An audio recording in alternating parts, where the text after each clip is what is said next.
예, 사실 항공주가 유가 하락의 수혜주죠. 그런데 그래서 한번 항공주 투자할 만한가 한번 제가 말씀드리겠습니다.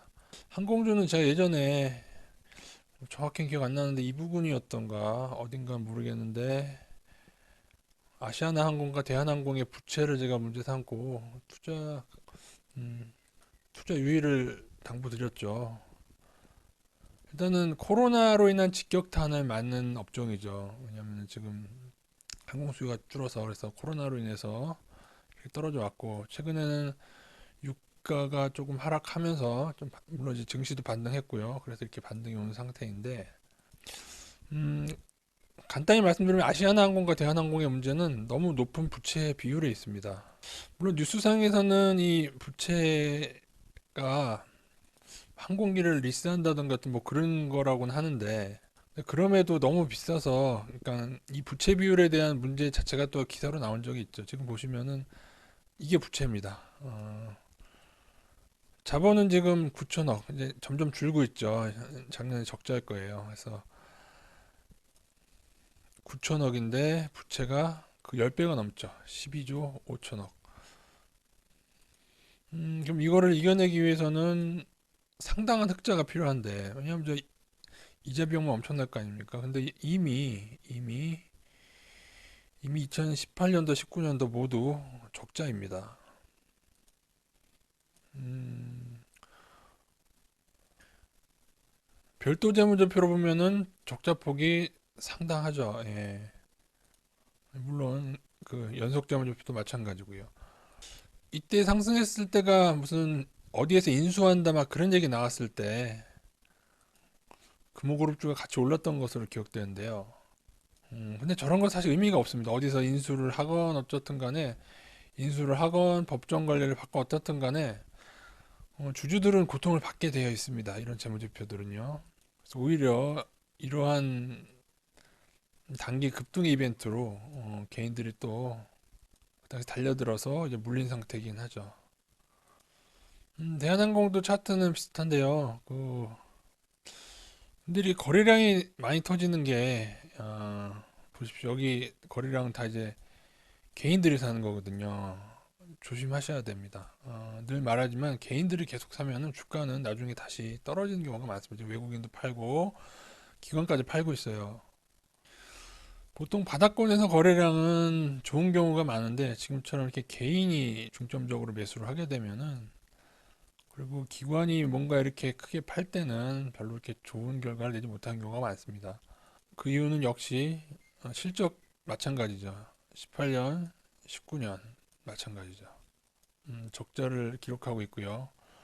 어, 적자를 기록하면은 역시 마찬가지입니다. 그래도 아시아나보다는 조금 낫죠. 10배는 안 되니까 자본 총계가 2조 7천억인데 부채는 24조 원입니다. 이게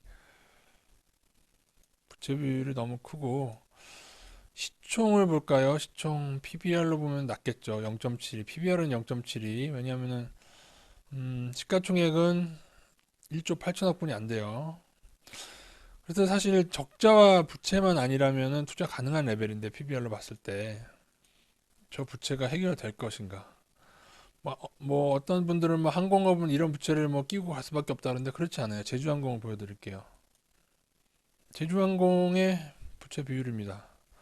제주항공도 사실 많이 안 좋아진 거예요. 왜냐 예전에는 2017년도에는 자본 총계 3천억에 부채가 이 정도뿐이 안 됐어요. 부채 비율이 크진 않죠. 어? 대한항공이나 아시아나항공 10배 레벨인 걸 보면 지금도 한 3배 레벨, 3배뿐이 안 돼요. 그래도 이것도 뭐 작다고 볼 수는 없죠. 좀 더 안 좋아진 거긴 해요. 왜냐면 작년에 적자가 났기 때문에. 물론 뭐 항공기 리스인가 그걸 늘렸을 수도 있는데 제가 음, 그나마 그래서 제주항공이 그나마 난데 작년에 적자 전환했습니다. 예, 그게 좀 아쉽죠. 그전까지 괜찮았어요. 그전까지 괜찮았단 말이죠. 근데 순이익도 괜찮고 지금 PER, PBR로 봐도 PBR은 1.65, 시가총액이 지금 얼마냐면은 5천억이거든요. 5천억에 좀 작년에 적자라서 이게 안 나오는데 5천억인데 실질적으로 이 정도 벌었다면 이 정도 이 순이익이거든요. 이 정도면은 훌륭한 거죠. 당연히 올해는 또 코로나로 인해서 적자가 확대될 가능성이 크죠. 사실은 아무리 저유가라고 해도 그래도 그나마 요즘에 좀 제주도 여행이 조금 활성화되긴 했는데 그래도 뭐 그나마 투자하려면 제주항공 정도나 가능하긴 한데 적자가 폭이 확대되거나 그렇게 되면은 크게 보시다시피 제주항공도 역시 개인만 사고 외국인 기관 다 팔고 있죠. 버핏도 이제 미국 항공주를 투자했다가 이제 코로나로 인해서 지금 엄청난 손실을 보고 이제 모두 다시 매도했다는 뉴스가 있습니다. 근데 저는 아시아나항공과 대한항공은 인수자가 나타날지 어떨지 모르겠는데 제가 볼 때는 기업의 존폐의 기로까지 오지 않았나 아마도 법정 관리로 가지 않을까 저는 싶습니다. 저 정도의 부채 비율인데다가 저렇게 적자가 지속되면 방법이 없을 거예요. 어쨌든 뭐 비행기를 뭐 그 리스 뭐 그런 어떤 체제인지 잘 모르는데 어떤 그런 게 있대요. 비행기를 리스하든지 어떻게 생긴 부채든 거기에 대한 비용이 부담될 거 아닙니까? 뭐 어쨌든 간에 그러면은 순이익이 나야 돼요. 비행기 그 부채가 없는 게 아니잖아요. 그 부채에 대한 지급된 비용이 있는데 이렇게 적자가 지속돼서는 되게 아시아나 대한항공 제가 볼 때 좀 정크 수준으로 보이는데요. 훌륭한 인수 대상자를 만나서 인수 대상자가 그러면은 그 부채를 자기 거로 깔끔하게 뭐 갚고 다 시작하나요? 그러지 않죠. 어차피 주주들이 고통을 겪게 돼 있습니다. 물론 이제 예전에 하이닉스도 법정 관리 들어가기 전에 보면은 떨어지다 가도 오르고 근데 어떤 법정 관리 들어가고 어떻게 하면서부터는 긴 기간 동안 사실 고통을 받습니다. 지금은 하이닉스가 다시 살아났지만 대한항공과 아시아나항공이 뭐 사라질 기업 같지는 않습니다. 어떻게든 나라에서라도 하이닉스처럼 살리려고 하겠죠. 근데 아무래도 법정 관리까지 갈지 안 갈지 뭐 그건 거기까지 모르겠지만은 근데 어쩔 수 없어요. 적자가 저렇게 지속돼서 몇 년 간다고 생각해 보세요. 방법이 있습니까? 단 그래도 PBR이 좀 낮은 레벨이라서 실적이 좀 좋아지면 되는데 저 부채를 감당하기 위해서는 실적이 매우 많이 좋아져야 될 것 같은데요. 제가 볼 때는 그나마 투자 가능한 건 제주항공인데 제주항공도 지금 코로나 여파 때문인지 외국인과 기관은 팔고 개인들만 들어오고 있다. 개인들이 너무 많이 몰리는 종목은 주가가 상승하더라도 오래가지 못한다. 예. 단기적으로는 또 어떤 인수라든가 그런 이벤트를 만들어서 좀 뭐 오를 수도 있고 하지만 제가 볼 때는 가치적인 장기 투자는 절대 대한항공과 아시아나항공은 저는 건드리지 않고 이게 둘 다 지금 주식 선물에 들어가 있어서 나중에 적정한 시기를 봐서 나중에 좀 공매도 비중까지 조금 고려해서 나중에 하방 투자 정도 고려하는 게 합당하지 않을까 그렇게 보고 있습니다.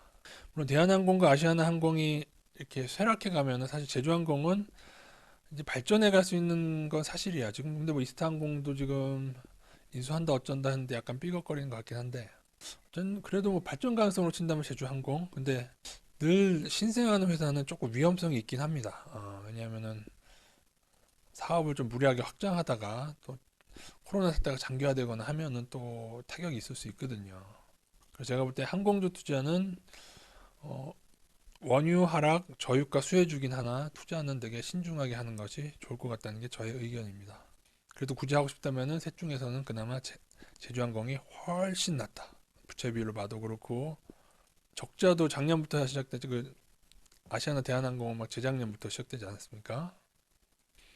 대한항공의 경우에는 작년도 적자가 확대됐고 재작년 적자고 오히려 그냥 이때만 17년도만 잠깐 반짝했어요. 근데 이것도 좀 안타깝죠. 영업이익은 다 플러스였는데 작년에 안 좋아졌고 이게 계속 사업 이게 아마도 이게 부채 때문이 아닐까요? 제가 정확히는 모르겠는데 계속 사업 이익이 지금 계속 마이너스가 나는데 항공주 투자는 신중하시기 바라겠습니다.